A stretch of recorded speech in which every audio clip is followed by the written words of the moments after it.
Hi everyone, this is Pragya Singh. Welcome back to my channel. Let's continue our JavaScript lecture.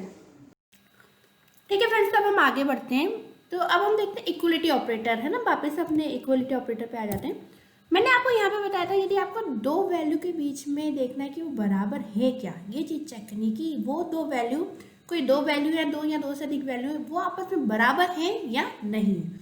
यदि बराबर है तो उसके लिए हम कौन सा ऑपरेटर यूज़ कर रहे हैं, डबल इक्वल। ठीक है, तो इक्वलिटी जानने के लिए हम यूज कर रहे हैं डबल इक्वल का साइन। एक इक्वल का साइन हम यूज नहीं करते। एक इक्वल का साइन जहाँ होता है एक्चुअली बेसिकली जहाँ पर भी आपका वन इक्वल होता है, वन इक्वल का सिंपल सा मतलब होता है असाइनमेंट ऑपरेटर। वन इक्वल का मतलब होता है असाइनमेंट ऑपरेटर। ठीक है, यहाँ पे देखते हैं हम असाइनमेंट ऑपरेटर कुछ इस तरीके समझते हैं कि असाइनमेंट ऑपरेटर क्या होता है। यहाँ पे देखिए, सपोज यहाँ पे ए की वैल्यू 20 है, बी की वैल्यू क्या है 25 है। ठीक है, अब मैं सपोज यहाँ पे प्रिंट करवाती हूँ ए एंड बी की वैल्यू। तो मैंने सपोज लिखा डॉक्यूमेंट डॉट राइट, और सिंपल यहाँ पे मैं प्रिंट करवा देती हूँ सॉरी डबल इन्वर्टेड कोट्स लगाने पड़ेंगे, ए इक्वल, उसके बाद कॉमा, देन ए की वैल्यू प्रिंट करवा देती हूँ मैं। ठीक है, और सिमिलरली मैं इसको कॉपी करती हूँ और बी की वैल्यू भी प्रिंट करा देती हूँ। यहाँ तक तो आपको खैर बताने की जरूरत नहीं है कि ए की वैल्यू कैसे आएगी, बी की वैल्यू कैसे आएगी। यदि आपने प्रीवियस लेक्चर देखे तो आपको ये सारी चीज़ समझ में आई गई होंगी। ठीक है, बी की वैल्यू प्रिंट करवाती हूँ मैं, यहाँ पे करवाती हूँ बी की वैल्यू प्रिंट। ठीक है, अब देखिए क्या आंसर आएगा, आप लोग बिल्कुल गैस कर सकते हैं। यदि आपने प्रैक्टिस की तो यहाँ पे ए की वैल्यू आएगी और नेक्स्ट लाइन में बी की वैल्यू आएगी। रिफ्रेश करके मैं आपको बता देती हूँ। देखिए, ए की वैल्यू 20 बता रहा है एंड बी की वैल्यू 25 बता रहा है। ठीक है, मैं यहाँ पे बी आर टैग लगा देती हूँ, बी आर टैग यहाँ पे लगाती हूँ बी के पहले, ताकि नेक्स्ट लाइन मेरी यहाँ से चेंज हो जाए। ठीक है, सेव की मैंने, सेव करके रिफ्रेश किया तो देखिए लाइन चेंज हो चुकी है। ठीक है, अब देखिए हम आगे बढ़ते हैं। तो यहाँ पे देखिए आपने ए और बी का यूज किया है। अब मैं आपको बताती हूँ असाइनमेंट ऑपरेटर क्या होता है। देखिए, असाइनमेंट ऑपरेटर का मतलब होता है एक वैल्यू राइट हैंड साइड की वैल्यू लेफ्ट हैंड साइड जाके असाइन होना, सिंपल मतलब है। ठीक है, यहाँ पे देखिए मैं लिखती हूँ यहाँ पे ए इक्वल बी। ओके, मैंने यहाँ पे क्या लिखा, ए इक्वल बी। ठीक है, वन इक्वल का मतलब होता है असाइनमेंट ऑपरेटर। वन इक्वल को हम क्या बोलते हैं, असाइनमेंट ऑपरेटर। असाइनमेंट ऑपरेटर में क्या होता है कि राइट हैंड साइड की वैल्यू लेफ्ट हैंड साइड जाके असाइन हो जाती है। तो देखिए सबसे पहले यहाँ पे ए के अंदर वैल्यू क्या है 20, पहली लाइन पे जाइए, बी की वैल्यू क्या है 25। जब हम यहाँ पर आए ए इक्वल्स टू बी पर, तो इसका मतलब ये हुआ बी के अंदर रखी हुई 25 वैल्यू ए के अंदर जाके क्या हो रही है, असाइन हो रही है। ठीक है, इसको मैं प्रैक्टिकली समझाती हूँ, आपको प्रैक्टिकली बताती हूँ कैसे हो रही है। यहाँ पे देखिए मैं इसको कॉपी कर लेती हूँ, सॉरी मैं इसको कॉपी कर लेती हूँ, कंट्रोल सी, और जब मैंने असाइन कर दी ना वैल्यू, उसके बाद जाके इसको पेस्ट कर दे, उसके बाद मैं इनको पेस्ट करती हूँ। अब देखती हूँ मेरे ए और बी की वैल्यू क्या हो गई। सेव किया मैंने प्रोग्राम और रिफ्रेश किया। देखिए ए की value 25, B R tag already लगा हुआ है यहाँ पर भी बी आर टैग का यूज़ कर देती हूँ मैं।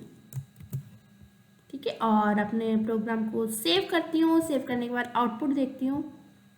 देखिए अब मुझे ए और बी की वैल्यू कितनी मिली, 25। क्यों हुआ ऐसा इसलिए हुआ क्योंकि मैंने यहाँ पे लिखा ए इक्वल बी। ए इक्वल बी का ये मतलब होता है कि बी के अंदर यानी right hand side memory location के अंदर रखी हुई वैल्यू या राइट हैंड साइड जो भी वैल्यू दी हो वो लेफ्ट हैंड साइड जाके क्या हो जाए, असाइन हो जाए, यानी वो लेफ्ट मेमोरी लोकेशन में चली जाएगी। तो ए की वैल्यू पहले 20 थी ना, अब 20 ना रही, अब वो वैल्यू क्या हो गई, बी की वैल्यू ए में असाइन होगी, यानी ए की वैल्यू अब 25 हो चुकी है। ठीक है, तो वन इक्वल का मतलब होता है असाइनमेंट ऑपरेटर और डबल इक्वल का मतलब होता है इक्वलिटी ऑपरेटर। जब भी आपको दो वैल्यू के बीच में चेक करना है इक्वल है या नहीं, तब आप डबल इक्वल का साइन लगाएंगे, और यदि आपको कोई वैल्यू असाइन करनी है किसी मेमोरी लोकेशन में तो आप सिंगल इक्वल का यूज करेंगे। ठीक है, तो ये सेम चीज यही हो गई, जैसे ए इक्वल्स टू बी लिखा है, इसी प्रकार हो गया जैसे आपने सपोज आगे जाके लिख दिया ए इक्वल्स टू 30। इसका मतलब क्या हुआ, आपने 30 वैल्यू अब ए के अंदर असाइन कर दी। आप सब जानते हो एक मेमोरी लोकेशन है, मतलब एक वेरिएबल है जिसकी वैल्यू बदल सकती है। ठीक है, तो देखिए यहाँ पे सबसे पहले ए की वैल्यू 20 थी, फिर यहाँ पे आया तो हमने ए के अंदर बी की वैल्यू असाइन करवा दी, ठीक है। 1 इक्वल का मतलब बी की वैल्यू ए के अंदर जाके असाइन होगी, तो ए की वैल्यू अब कितनी हो गई 25। और यदि हम यहाँ पर आए तो ए की वैल्यू हमने क्या कर दी 30 कर दी। इसको मैं दोबारा से चेक करा के देखती हूँ, यहाँ पे मैं BR टैग लगा देती हूँ, ठीक है। अब देखती हूँ ए की वैल्यू मेरी क्या हो जाएगी, ए की वैल्यू 30 हो गई, ठीक है। तो 1 इक्वल का मतलब होता है असाइनमेंट। तो यहाँ पे देखिए सेकंड टाइम मैंने ए इक्वल्स टू बी लिखा था, ए के अंदर मैंने बी की वैल्यू असाइन करवा दी, थर्ड टाइम मैंने ए के अंदर 30 वैल्यू असाइन करवा दी, ठीक है। तो सिंगल इक्वल का मतलब होता है असाइनमेंट ऑपरेटर। ओके फ्रेंड्स, तो अब हम अपने वीडियो लेक्चर में आगे बढ़ते हैं और आज हम सीखते हैं पॉपअप बॉक्स बनाना, कि पॉपअप बॉक्स किस तरीके से बनता है। आप लोग कई बार देखते हो इंटरनेट पे, आप कोई फॉर्म भरते हो या सपोज इंटरनेट कनेक्शन चला जाता है या कोई भी दिक्कत आती है, तो आपको एक बॉक्स के अंदर मैसेज शो हो जाता है ना, कि दिस इज़ नॉट वर्किंग या दिस इज़ रॉन्ग, इस तरीके से आपके पास कोई ना कोई मैसेज शो होता है, ठीक है।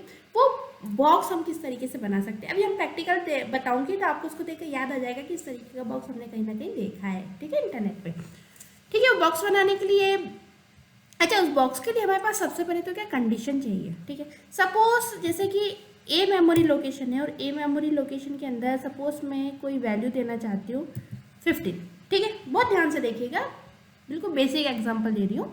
ए के अंदर वैल्यू डाली आपने 15, लेकिन आप सपोज इस कोड को लिमिटेड करना चाहते हैं, यानी आप ये लिमिटेशन चाहते हैं कि ए के अंदर यूज़र 10 से ज़्यादा वैल्यू इंसर्ट ना कर सके, ठीक है।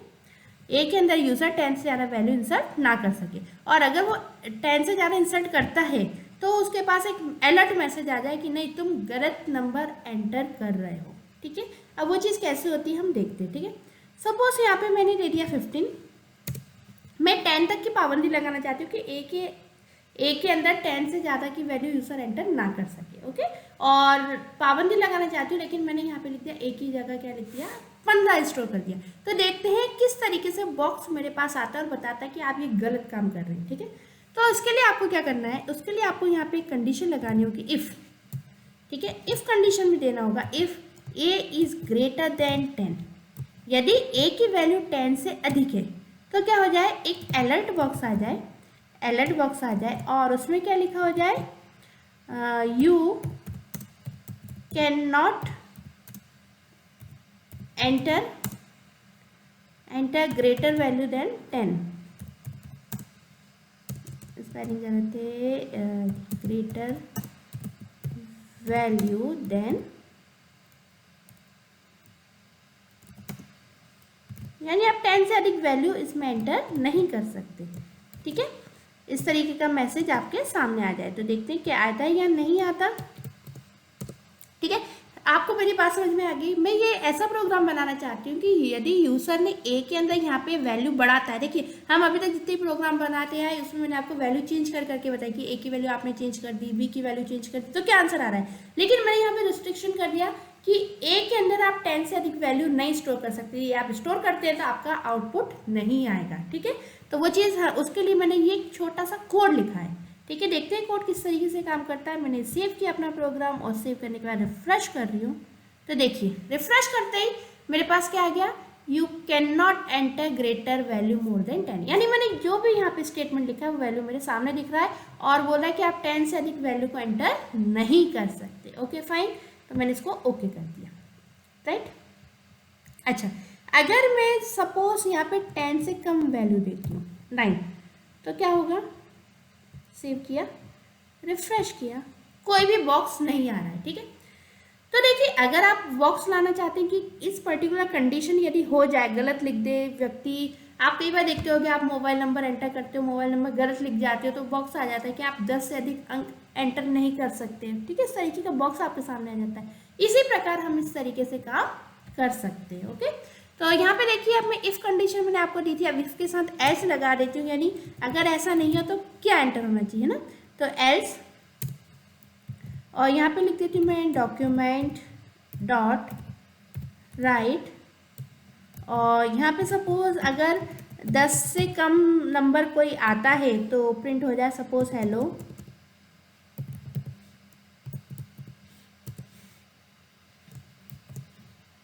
ठीक है। अब मैं प्रिंट करवाती हूँ। सेव किया मैंने और सेव करने के बाद रिजल्ट रिफ्रेश करती हूँ। देखिए क्या प्रिंट होता हुआ आर हेलो।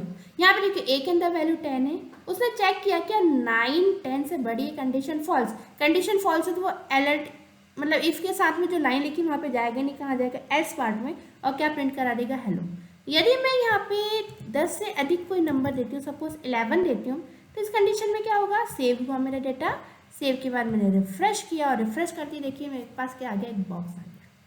ठीक है, तो मैंने अपने प्रोग्राम को क्या कर दिया, रिस्ट्रिक्ट कर दिया। तो सेम इस तरीके का यदि आप पॉपअप बॉक्स जानते हैं तो सिंपल सा आपको सिर्फ और सिर्फ अलर्ट कमांड लिखनी होगी और अलर्ट फंक्शन के अंदर आप अपना मैसेज को टाइप कर सकते हैं। आप किसी भी तरीके का यहाँ पे मतलब एक लिमिटेशन या यूज़र के लिए कोई भी जरूरी इंफॉर्मेशन सेट कर सकते हैं किसी भी चीज़ के लिए। आगे जब हम और मोर प्रैक्टिकल्स करेंगे तब आपको इसके उदाहरण कई सारे दूंगी मैं और उसमें आपको बहुत ही अच्छे से प्रैक्टिकल समझ में आएगा। फ्रेंड्स, आज के वीडियो लेक्चर में इतना ही। इसके आगे हम नेक्स्ट वीडियो में कंटिन्यू करेंगे। Keep learning. Thanks for watching. Please like share and subscribe.